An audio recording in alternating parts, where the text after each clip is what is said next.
percentage, and now you have to give a point dot and say 3, and sorry, this is not D, this is F.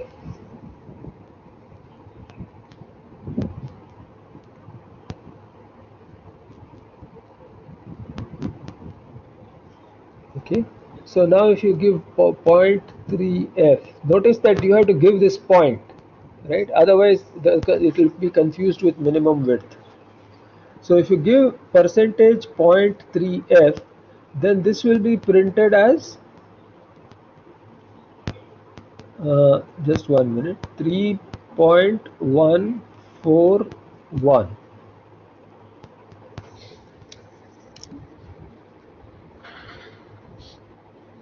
Okay, so what if it is percentage 0? Then it will not print any decimal digits, any digits after the decimal, right? So now supposing I say that so again you can give both, right? You can give minimum width and you can give precision. So supposing now the specification is uh,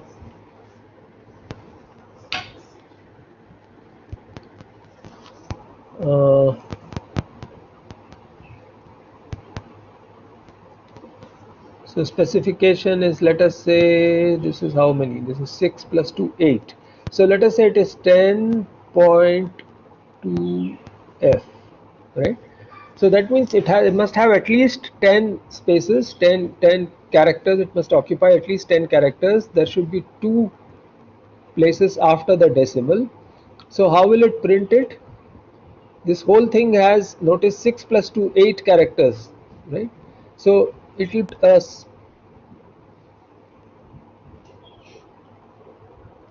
it's going to print it right justified, so 3.14, and it's going to print, you have said at least 10, so it's going to print 6 spaces here, right? So 1, 2, 3, 4, 5 and 6. So it has to occupy 10 characters. It is right justified, and it prints only 2 places after the decimal. So this is how it will print it. So this point 2 of course makes sense. Precision makes sense only in the case of 2 kinds of values. One is floating point values, right, printed with F or E. The other is when you print a string. Okay, yeah, all characters are counted. Decimal is also counted as a character. Every character is counted. The sign is counted, the decimal is counted, and so on. So if you are printing a string, then the precision says that how many characters will be printed, right? So for example, if I have, let us say I rub this out, of course I have to rub this out also,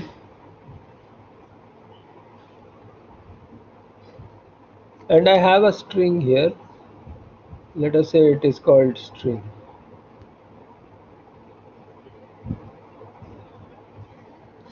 Okay, and the specification, conversion specification is percentage s, but I say 0.3s. So now s is a specification for the string, right? And you are saying 0.3s. So 0.3s will mean that it's only going to print the first 3 characters of the string. It is not going to print the rest. Okay, so if you look at string also, it is right justified, right? Sorry, this is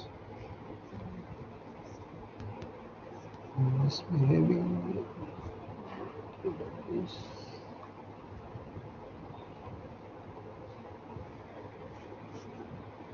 Right, so what it will do is it will simply print S T.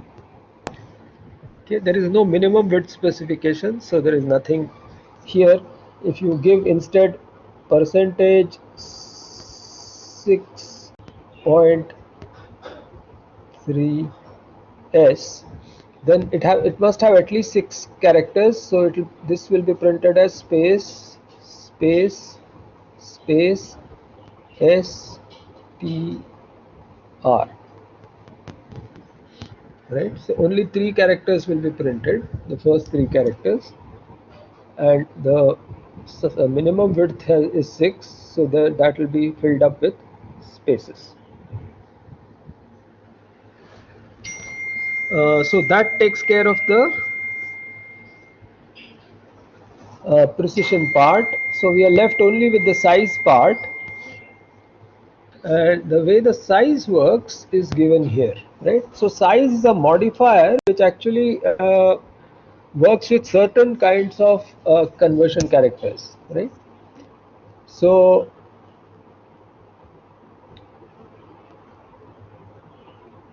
Pratham asks, what if we wrote percentage 3s? If you write percentage 3s and if you're printing this particular string, then it will print the whole string. Okay, because percentage 3s, what does it mean? It means that 3 is the minimum size. If the actual size is bigger than the minimum size, it prints the actual size. So it's only when the actual size is smaller than the minimum width, that it has to fill it up with spaces or zeros or whatever it is that you want it filled up with. So typically spaces and zeros. But if you are giving this as a minimum width specification, and the length of S is bigger than 3, then the entire value is printed. Okay, so that's why it's called minimum width. Remember, it's minimum width, not maximum width. Okay, so let's get rid of this.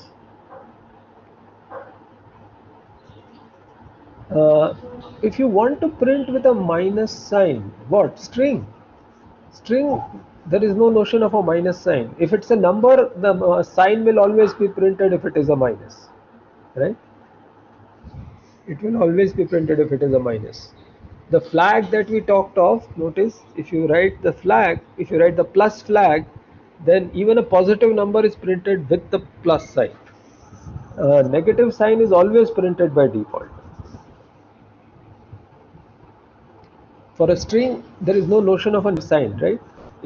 For string, if you want a negative, for example, if you say minus string here, then minus is a character, it is not a negative sign.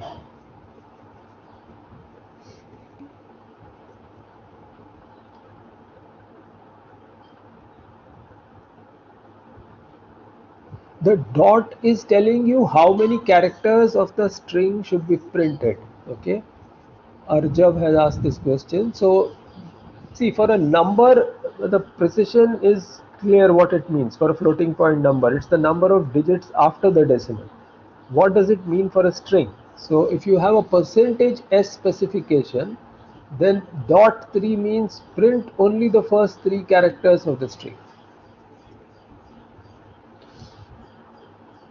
Percentage 4s will print no character. No. Please understand, there are two things. Uh, there are two things. There is a minimum width and there is a precision. Okay. So let me. So let us say. So you can have floating point numbers, which means decimal numbers, or you can have strings. Okay, so if the floating point number, let's say, was what we had earlier, 3.141596, and some string we had was, let us say, the value string,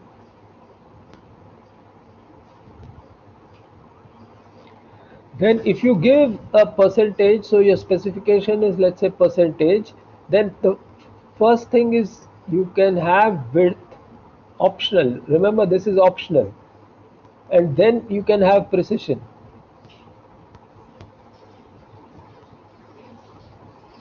both are optional. So if you give some width, so let us say I give a width of 10 and I don't give any precision, right? So I just after that I give S. So now I'm looking at printing strings. So what will happen? String has 6 characters. So what will be printed will be 4 blanks and then the string, which in this case is string in capitals, right? If you say, for example, uh, 7.4s. Now the total number of characters is 7.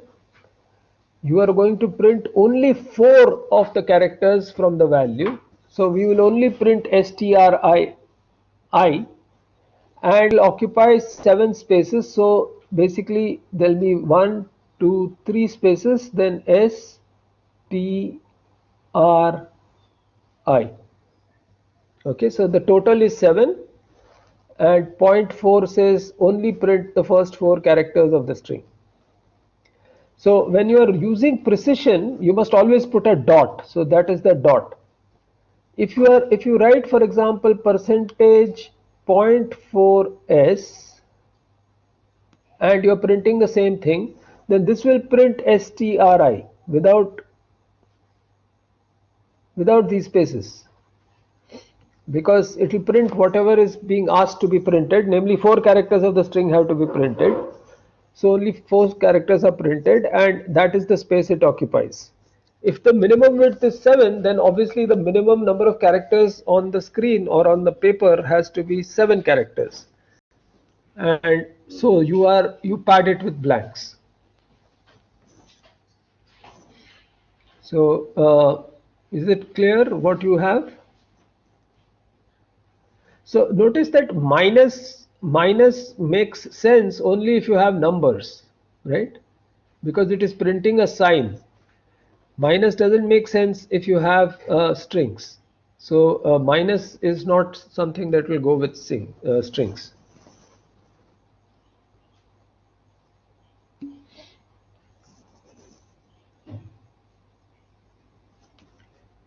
Is it clear?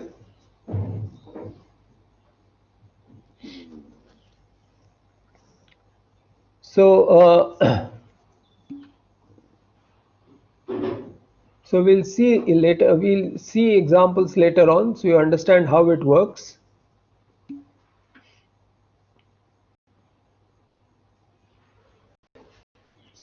Sign is used with strings. Minus should be used with numbers because only numbers have sign.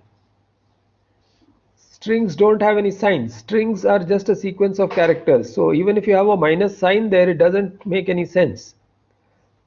So the minus really is only with characters.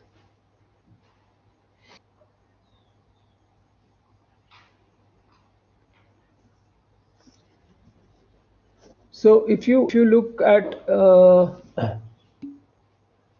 so the minus here is going to left justify the string. Okay. So I'm sorry. The character I was looking at is plus. Print the sign of the numeric value, right? So if the value is numeric, then only this makes sense. If you want to have spaces to the right, then you can put a minus. So for example, if you want this whole thing to be written as percentage minus 7.4 s, then what will happen? This will basically make it stri, that is 4, that is the precision. So that is this part, this is 4, and then space, space, space. So this answers the question, how do you left justify a string? This right justifies it if you don't put the minus. If you put the minus, it left justifies, right? So that character is something with whatever you print, it justifies it. That means it starts from the beginning, the leftmost character, In the normal course, it will end at the rightmost character, so that is right justification. So the minus sign is only for justification, so that works properly with string. But the plus sign here doesn't make sense, because plus sign says print the sign, right? Irrespective of whether it is positive or negative. So this really makes sense only if you are talking of numbers.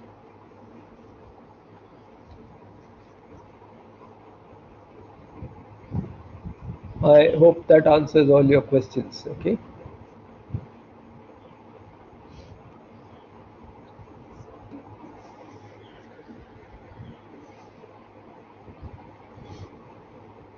So yes, I mean, if you are looking at printf, you can have multiple specifications, right? So you can say here, uh, you can have percentage d, then you can have comma percentage f, comma percentage d, and so on.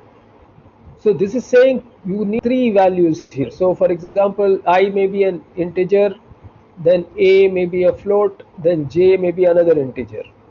So this is telling you it requires three arguments: percentage d, percentage f, percentage d. Now what we are talking about is that instead of just percentage d and percentage f, etc., which we have been doing till now, you can actually format it in a more precise way, right? The way you want. You can right justify, you can left justify, you can print the precision, you can decide how much precision you want for floating point numbers, and so on.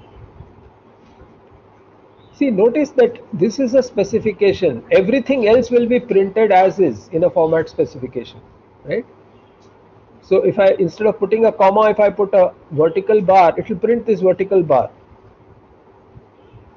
It's only this percentage followed by this whole thing that we have talked about here. This is, all this is following the percentage, right? In this order, in this specific order. This is the structure of a conversion specifier. No, it is not in separate, it is in a single string, right? This whole specification is a single string. It is just percentage, I mean, open quotes, close quotes. The moment you see a percentage, it means that there is a specification here, conversion specification, which means there has to be a corresponding argument here. Here you have a conversion specification again, so you need another argument. Then you have a third conversion specification, you get a third argument, right? This is j.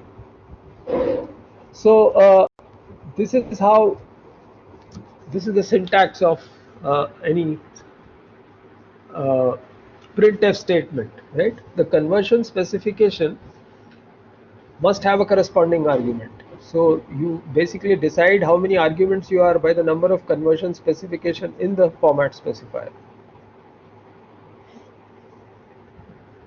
Is that clear? Are there any more questions on this?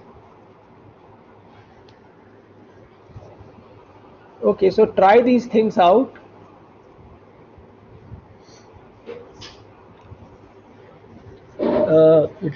You will get kind of familiar with it once you experiment with it a little bit. Okay. Finally, this is, I've just pulled it out from this thing. I won't really go over this. These give you the conversion character, right? What we write after percentage. So you can have percentage d or I for signed decimal notation. That is whenever you have an int type. Okay. If you write O, then it is an unsigned octal notation without a leading zero. Okay, so that means it will be basically writing it in octal. Whatever is the value will be written in octal and without a leading zero. Remember, we had that hash specification if you wanted a leading zero, right? This x, small x, capital X is for hexadecimal. So most of the time we really won't be making use of this. U is for unsigned decimal. That means this is basically always a positive number, right? So if you are always sure it's a positive number, this U is an unsigned decimal. stands for unsigned decimal. C is for a single character, S is for the string, F is for float, etc. These you have already seen. These we'll see later. Okay. We haven't discussed pointers. We'll come to pointers much later. So if, P is for pointer, and N actually prints the number. Gives you the number of characters written so far. Right. Now this again may not be all that useful for you. So these are things which you have already seen. Several of them you have already seen, and many of the others which are used only in special cases like octal, hex, and so on. Okay, so this is how printf format specification looks like. So you have actually a fair amount of control over how your printing happens. Okay, using all these details that we just discussed. So most of the time you probably just end up using the precision specifier when you're writing float, and perhaps minimum width specifiers in some cases. Uh, Others are used but more rarely. Okay? That is, you don't need them all that often.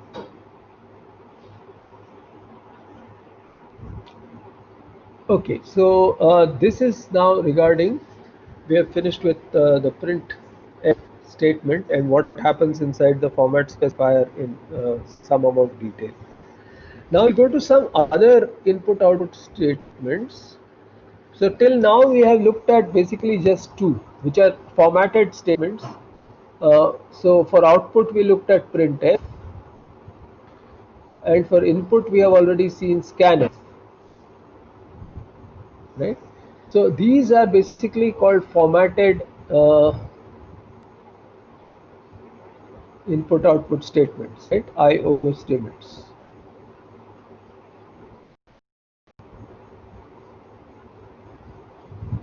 Now the standard C library, which is basically that stdio.h that you write at the first, include stdio.h. Remember, you write this at the beginning. So this contains printf scanf is present in that stdio.h. It's basically saying these are the library functions that you can now use in your program. So now the standard C library, that is this library, also provides a single character input output. Okay. So in some cases, several programmers recommend that you do single character input output and do all the conversion yourself. Now that can be quite painful in many cases, and therefore it's useful to uh, use things like scanf when you're doing input, formatted input, and printf when you're doing format output. So most of the time, but there are some die-hard people who say you should only read characters and then do whatever conversion you want yourself, which is not probably a good idea for most reasonable programs. You may need them in rare cases if you're writing very critical code where formatting errors may actually lead to trouble. So now there are essentially two IO functions in the standard library which do input and output at a character level. So one of the char reads a single character from the standard input, which is a standard input is the stream of characters which you type from your keyboard. Okay. Standard output is the stream of characters which are printed on your terminal on your screen, right? So now this function getChar actually just reads a single character from the standard input and returns the character, right? Now, what does it mean to return a character? Now, the character is actually represented or coded via the ASCII code, right? We saw the ASCII code there, right? Let me show you. Okay.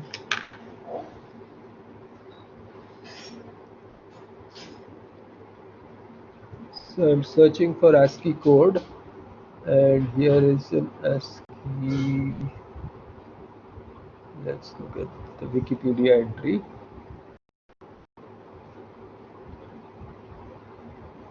Right.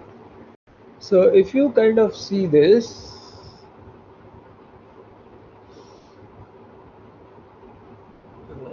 yeah, so here you have.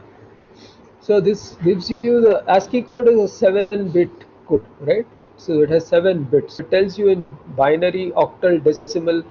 So 7 bits means you can have a total of 2 to the power 7, which is 128 possible characters. The first 32 characters are basically control characters. Remember, this code was invented long, long ago when there were no screens, there were no terminals. Okay, input to a computer was given via paper tape or punched cards, and output was on paper, right? ordinary paper with a printer, a teleprinter. There were no screens in those days. So all these control characters that you find, which are the characters from 0 to 31, okay, till here, actually till 32, 0 to 32, these are all the control characters. And this gives you the keyboard representation of these characters. So if you say control, this hat means control key, right? So if you say control A, then this is the control character. Control B, then basically this is the meaning of what these control characters stand for. After that, you have codes for printable characters.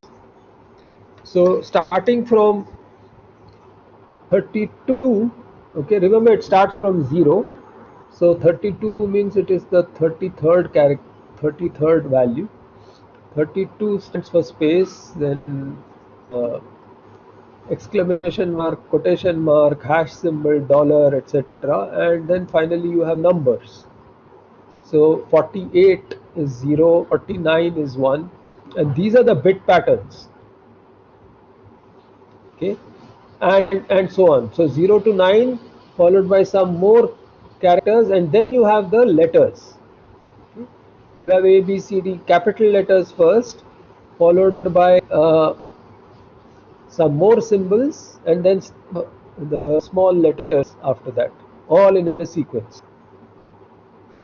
Okay, and then followed by some more special characters. So total number of characters is from is 128 that are possible, right? There are they extended it by another bit.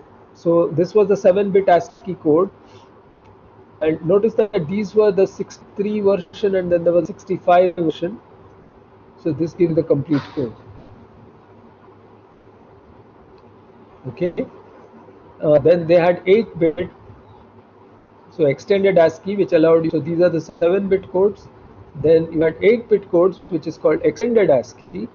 Okay. So you could add another 128 characters because 8 bits allows you 256 possibilities. And finally, people found that 8 bits are not enough because there are so many characters, right? You like all the characters of the world to be represented. So you can have Devanagari characters, you can have Indian languages have so many different scripts. So all the South Indian languages have different scripts, right? Tamil, Telugu, Malayalam, Kannada, they all have different scripts. Similarly, you have Gurmukhi in the north. Punjabi is written in Gurmukhi. Of course, you have Devanagari, which uses. So all, if you get all those characters and you want to write those characters, then clearly 8 bits is not enough.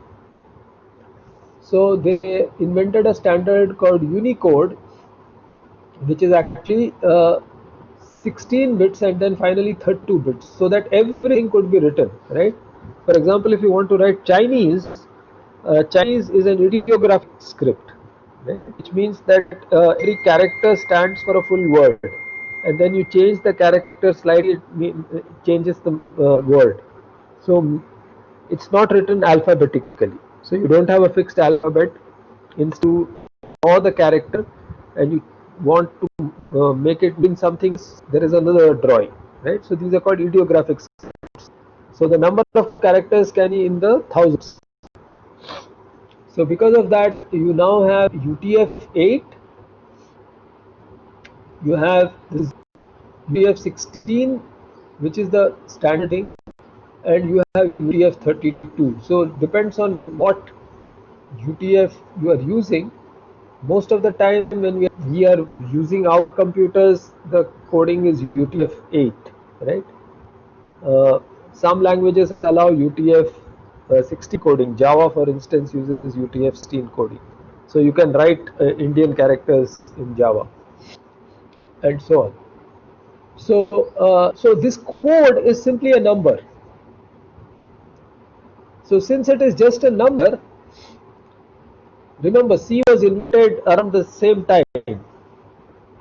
So what C does is simply returns a character as an integer value, which is ASCII code, right?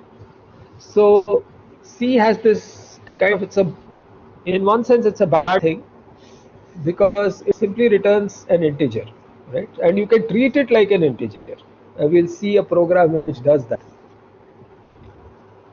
And to signal the end of the characters, stream of characters, it returns something called an end of file character. Okay, so let's go back to this, and I will have this. Okay,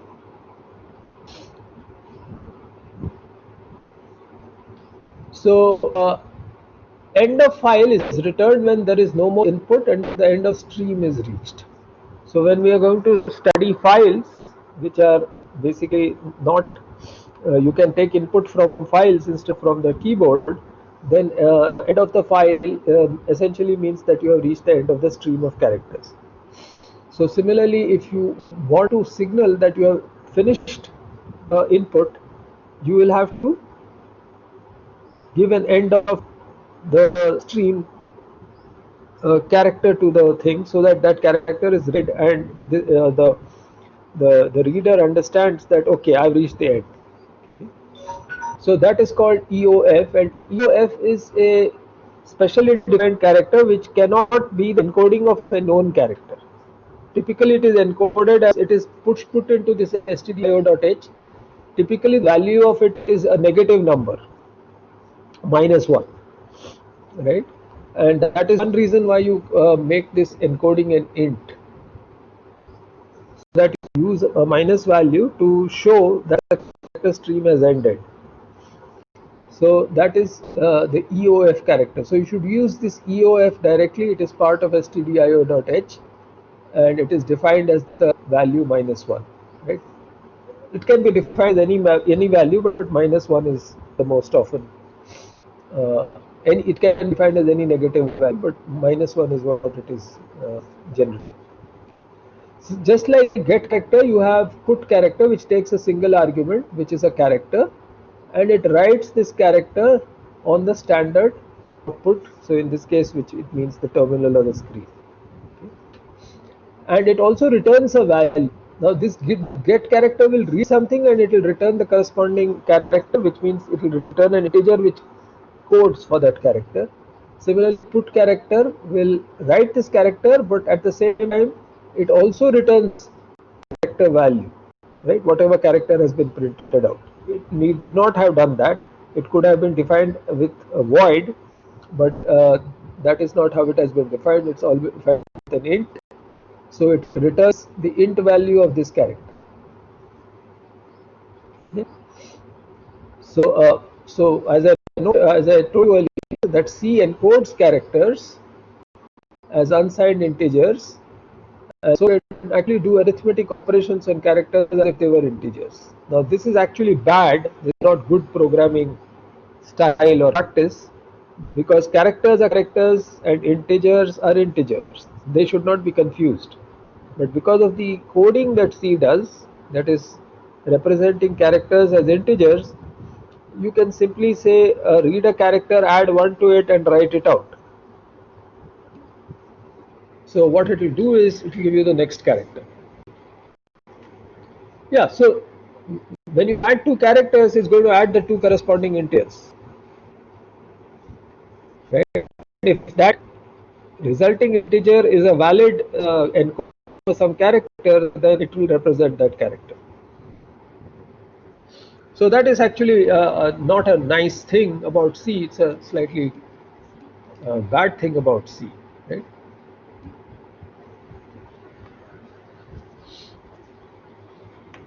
Well, it is a weak point because types should not be confused, right? C is is an old language, and so types are confused. It has types, right? You write int, you write float, you write char, and so on. But char is actually just an int because that's the how it is coded, and you can pretend that it's an int.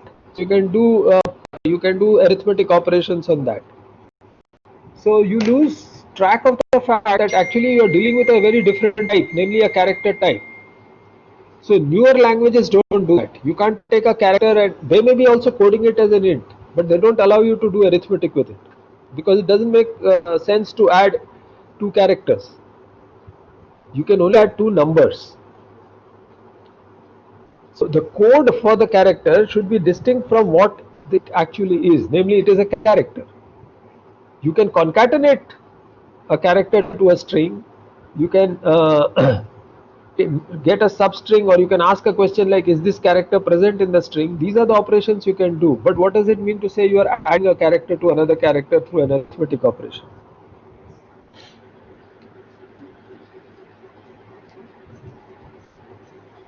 Yes, convenience is always useful, but convenience, if you do something which is convenient, it can lead to confusion in programming. Okay, so modern languages do not allow that. They are much more strict, especially type languages. A language like Python, for instance, does specify the types of variables. So you can get run errors, but all languages which specify types of variables are much more strict than C is. So in that sense, C is a very weakly typed language because it allows you to convert things one from the other. There are some languages which won't even allow you to convert an integer to a floating point. Type conversion will. Okay, so I guess we stop here for today, and operators and other things will take up next time. And I'll show you some code for this also next time, right? Actual programs which will do the printing and all that, so that you can see what actually happens. So we'll stop here today.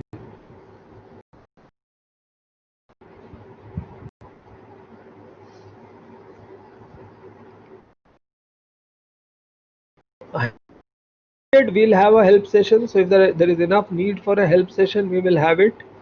So and we will not have help sessions now for every after every lecture. Okay. Okay, so that's all for today.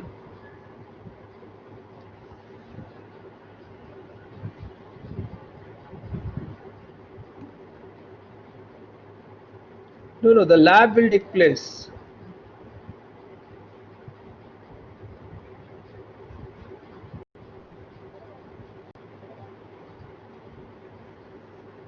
Okay, so the lab will take place. Lab will not cancel. Lab will be there.